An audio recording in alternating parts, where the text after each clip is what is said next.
Mesdames et messieurs, bonsoir. Soyez les bienvenus pour cette nouvelle édition de notre journal de 22 heures. À la une, dans l'actualité.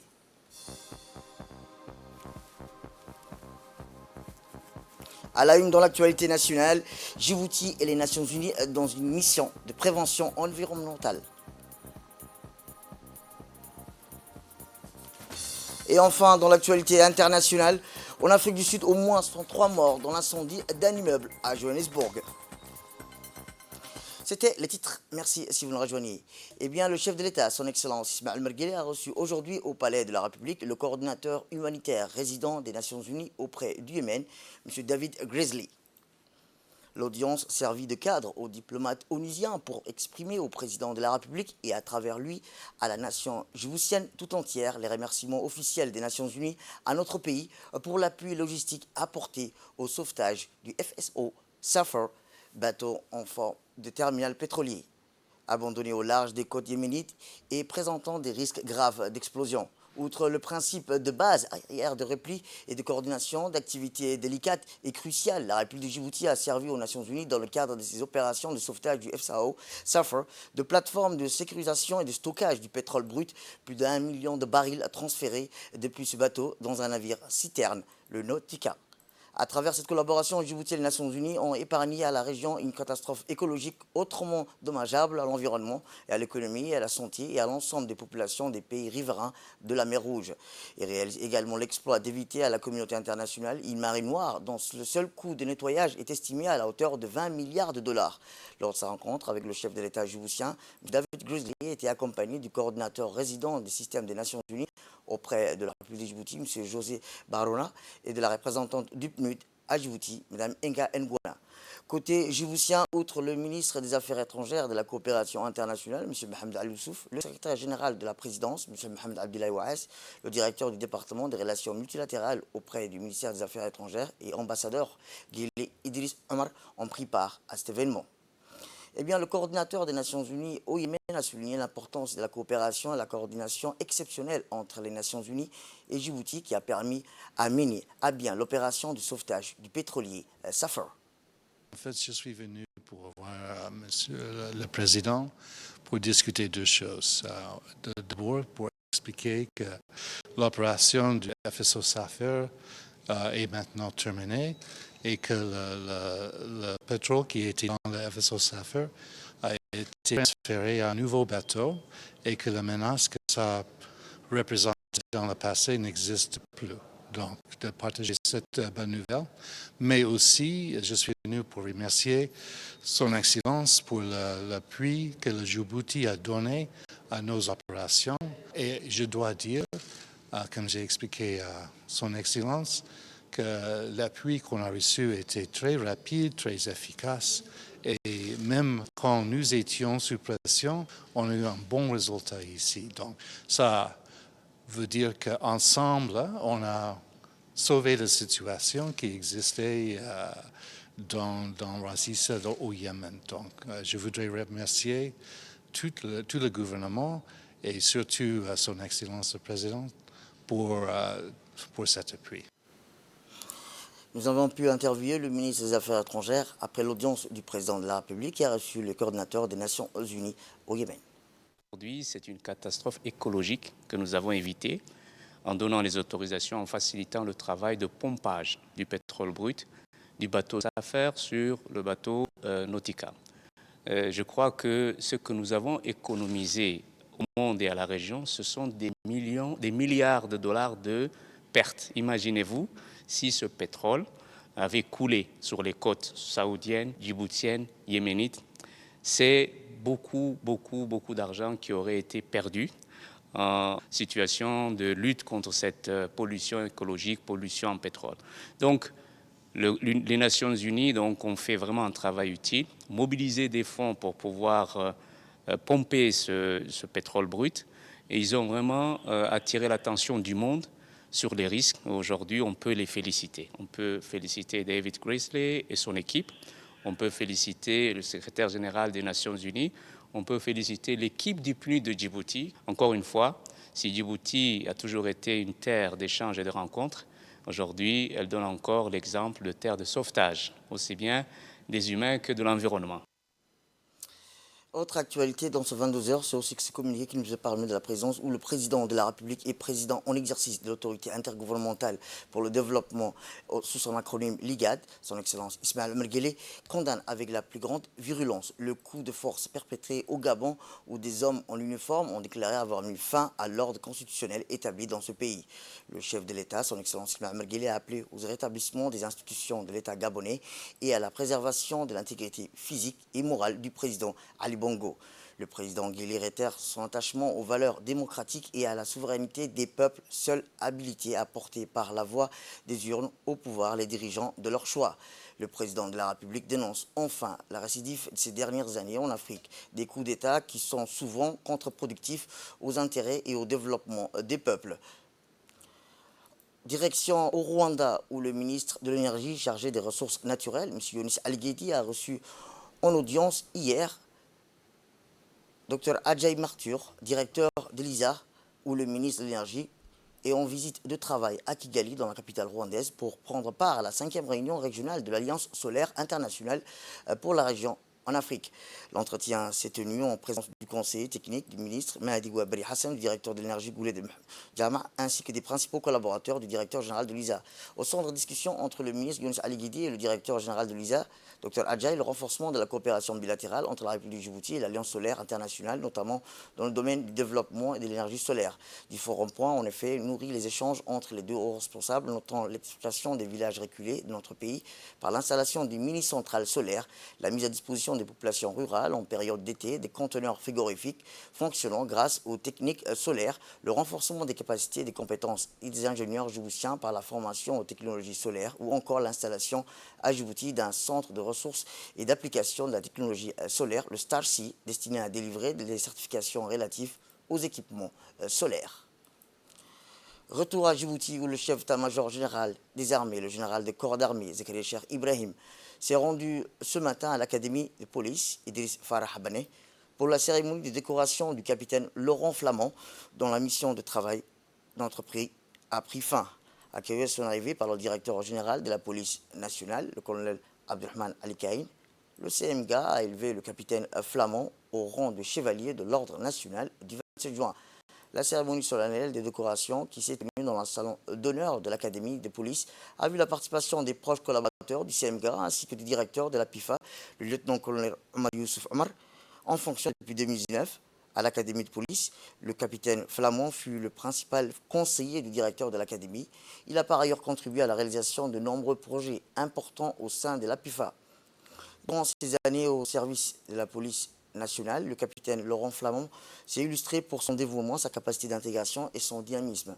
Dans un bref mot énoncé à cette occasion, le directeur général de la police nationale, le colonel Abdelrahman Ali Kaïn, a remercié le capitaine Laurent Flamand pour sa contribution au renforcement des formations offertes aux officiers.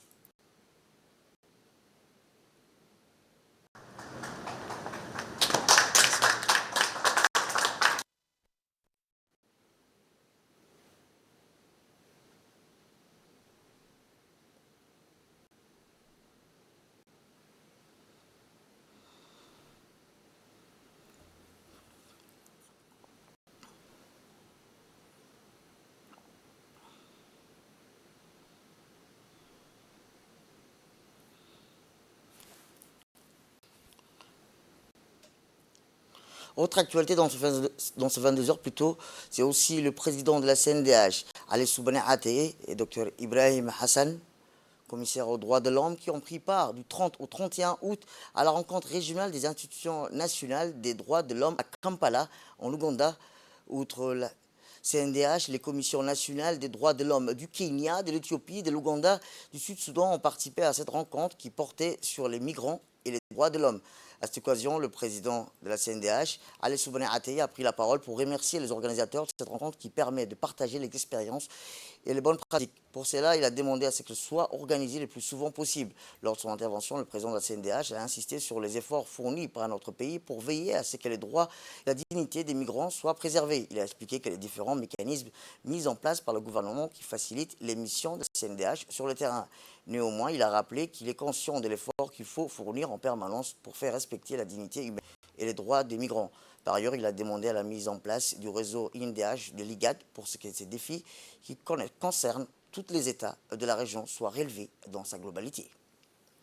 Retour à Djibouti où l'ensemble des établissements scolaires et les locaux du centre de formation de l'enseignement fondamental Omar Gueye Ahmed vivent toute cette semaine du dimanche 27 août aujourd'hui au rythme des stages préliminaires des formations instituées par le MENFOB. Ces formations couvrent l'ensemble des disciplines et niveaux d'enseignement. Un accent particulier est mis sur les enseignants expérimentateurs, des programmes et des outils didactiques révisés. D'autres formations sur le développement professionnel sont aussi au menu de ces sessions au profit des enseignants. Ces sessions de formation sont dispensées par un pôle des formateurs composé des formateurs du centre de formation, des conseillers pédagogiques, de l'inspection générale, des concepteurs de manuels, du CRIPEN. Les participants auront l'occasion de renforcer leur acquis de l'année dernière et d'améliorer l'utilisation des manuels, livres et guides de l'enseignement expérimentaux conçus par le CRIPEN. Pour rappel, ces stages de formation préliminaires qui se sont ouverts ce dimanche dans l'ensemble des établissements scolaires ainsi que dans les locaux du centre de formation des enseignants de l'enseignement fondamental ont été précédés d'une formation qui a permis à un pôle de formateurs de les préparer dans la journée de jeudi dernier. Dans sa quête de qualité de l'enseignement et de l'apprentissage, le MENFOB a engagé un travail de fond dans la formation continue, d'une part, le développement professionnel des enseignants de tous les niveaux des ordres d'enseignement, notons enfin que ces formations permettent aux enseignants d'acquérir de nouvelles compétences et des connaissances dans leur domaine d'expertise. Sur la vision du curriculaire, il y a également une formation sur le développement professionnel. C'est une formation qui consiste à renouveler les compétences des enseignants. Ces acquis auront un impact, vont profiter aux élèves et auront un impact sur la qualité des apprentissages. C'est une formation qui va s'étaler sur une semaine. Alors les enseignants ont répondu présents, ils sont tous là, encadrés par les inspecteurs, les conseillers pédagogiques et les formateurs. Alors tout se déroule bien. Sport à présent, où l'Arta Solar 7 se prépare à la deuxième qualification du tour préliminaire. L'équipe est concentrée sur un entraînement ciblé, travailler sur les aspects spécifiques du jeu qui nécessitent l'amélioration, que ce soit la technique, la tactique ou la condition physique. Et également de bien étudier leur adversaire pour mieux anticiper leur stratégie à une attitude mentale positive pour être qualifié à la seconde phase de tour préliminaire qui aura lieu le 16 septembre en Tanzanie, avec leur adversaire, l'équipe égyptienne Zamalek.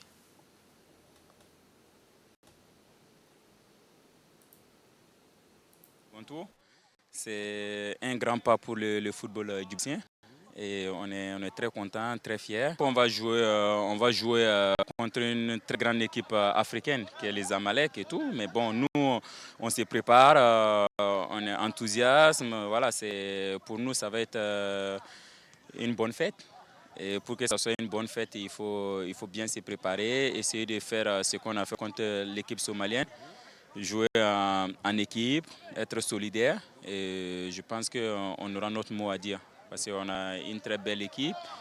Et, des joueurs de haut niveau qui sont des internationaux, que ce soit djiboutiens ou étrangers. C'est important. Et je voulais profiter de votre micro aussi, saluer l'effort et le travail de notre président qui est là, ça fait plus de 5 ans et qui fait un boulot remarquable et on commence à voir le fruit en train de payer. Là aujourd'hui, si on arrive à franchir le premier tour, c'est que c'est vraiment un travail de fond qui a été fait.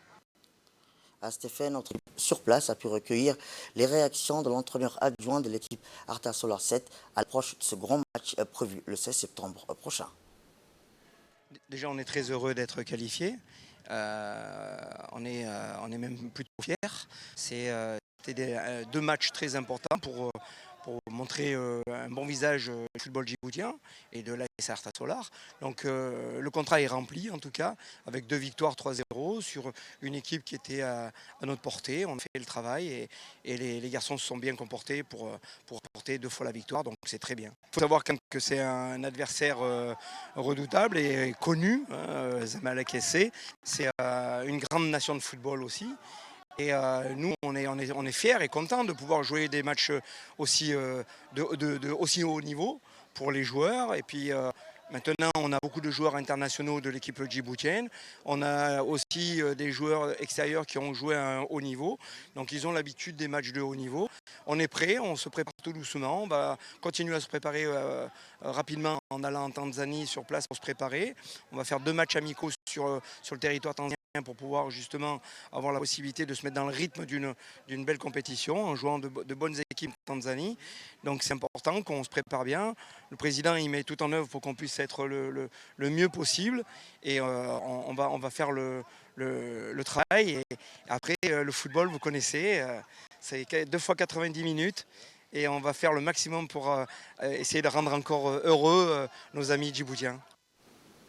Direction le nord du pays, plus précisément dans la région de Tadjoura, où des fortes pluies de la saison de Karma se sont battues depuis mardi dans le secteur de Boli, Dora et au pied du mont Moussa Ali et jusqu'à la frontière éthiopienne. L'arrivée de ces pluies est une aubaine dans ce secteur où vivent de nombreuses familles nomades avec leur bétail qui faisant face à une grave sécheresse. Grâce aux eaux des pluies qui vont infiltrer les nappes, les sources d'eau taries durant l'été vont à nouveau couler. Les arbres asséchés durant l'été vont ainsi que les fourrages vont à nouveau repousser au grand bénéfice des familles nomades qui pourront trouver de l'alimentation de leur bétail. Grâce à ces précipitations, les eaux des pluies ruissent dans les lits des ouettes et dans les gorges. On découvre sur ces images les pluies ont balayé les plaines entre Doura et Balhou ainsi que les plaines en contrebas du pied Moussa Ali. Malgré la forte intensité accompagnée des vents, on ne déplore aucun dégât selon les autorités de la région de Tadjoura.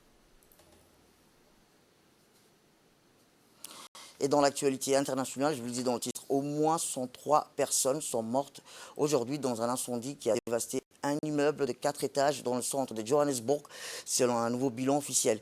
Les services de secours de la ville avaient annoncé 52 au préalable. L'incendie qui s'est déclaré dans la nuit a été éteint par les pompiers et s'activait jeudi. Aujourd'hui, à rechercher d'autres éventuelles victimes. La cause du drame n'était pas encore connue. La police sur place a bouclé l'immeuble. Le bâtiment, un édifice rouge, brique et blanc, aux fenêtres brûlées selon l'image de la télévision, est situé dans une zone défavorisée de l'ancien quartier de Johannesburg.